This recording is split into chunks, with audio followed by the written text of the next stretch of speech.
Kitalo ddala nkuleetedde omugole eyafudde ku lunaku lwe olw'embaga. Mawulire ga nnaku nnyo nnyini ddala.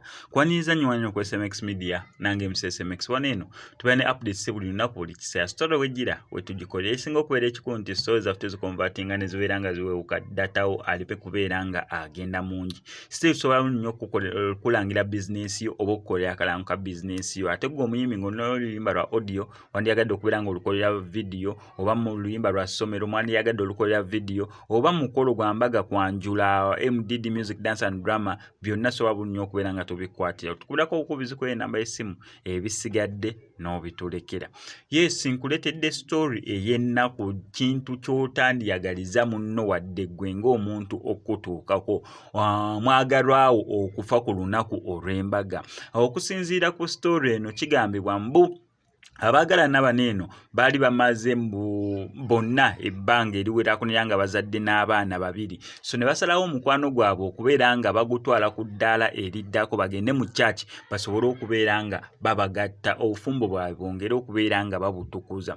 Okusinziira ku information gyenfuna kigambibwa mbu emyezi egiyiseeko emabega baali bayise mu kusoomoozebwa okw'enjawulo omuli n'okufa kwa taata w'omugole omukyala yali amaze okubeera nga afa mu bbanga ettono eriyiseeko emabega n'ebizibu baalinawo ebibasoomooza okusinziira ku b'emikwano engeri gye bayogeramu. So nga moment eno ey'embaga bakwano baabwe n'abooluganda bajja okubeera nga bawitnessinga essanyu baneeno okusinziira mu n'abaali bayise mu kusoomoozebwa oba mu kunyolwa gye buvuddeko emabega. So we baakola omukolo ogw'embaga ne basalawo omukwano gwabwe bagutukuze, abantu bonna basanyukirako kiringa ng'omuntu okubeera nga ofunyeeko ekizibu emabega ate munnange noogera munnange abantu bajja okubeera nga bakusanyukirako munnange bakwozeeyozeeko n'ennaku eri bagikwerabirize ddala obeera nga olujja oluguddwawo so that chapter empya etandike ng'werabire ebikadde.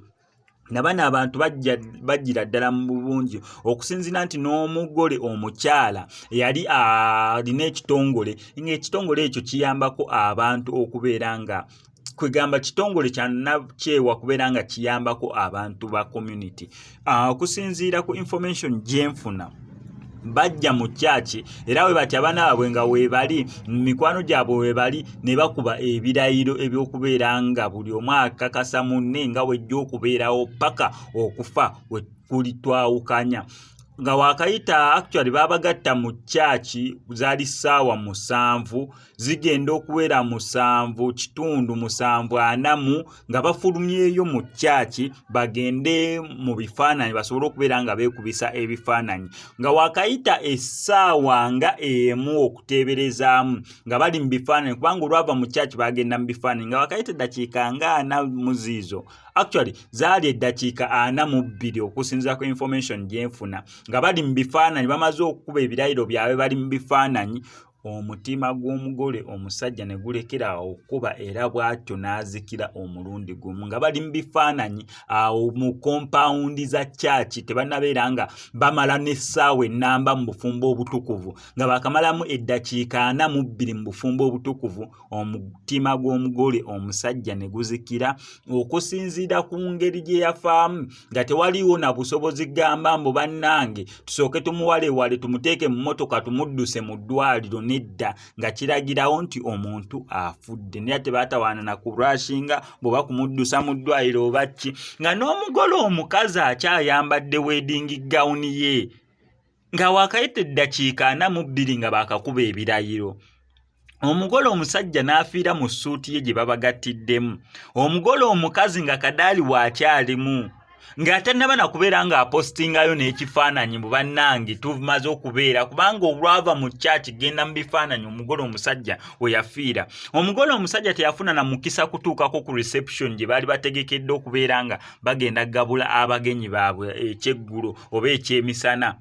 Bwe kityo ensonga eyo yalemesezza okusinziira ku information gyenfuna enchuku eyo actually ab'emikwano n'abooluganda abaliwo balemereddwa n'okuddayo bwabwe olw'obulumi omukyala bwe yabadde ayitamu actually nga kibakakatakako okubeera nga basigalawo balabe engeri ki gye bagenda omuyambamu okubeera nga ayita mu bulumi olufaanaganako nga bwe butyo. Just imagine ng'oli mu gawuni ye ey'embaga n'ositula mwami wo ne bamusitula ne bamutwala abandigenze ku reception ne bamuzzaayo ewaka okubeera nga bagula coffin ate bamutandika okubeera nga bamuteekamu ku lunaku olw'embaga. G'amazima story ya nnaku nnyo nnyini ddala, kintu kye tutandyagadde omuntu yenna alina kimutuukeko oba omuntu yenna alina afuneko experience efaanaganako nga bwetyo. Kyannaku nnyo nnyini ddala. Nfiirinze nga emaze okubeera nga nfuna information eyo nga nandyagadde okubeera nga ngisharingako ne ba SMX Media Kings and Queens basobole okulaba nti n'ebintu bya Mukama Katonda buli kimu kisoboka. Kankusaba subscribing ano ku SMX Media tojja kubeera nga omissinga updates naddala nga zino.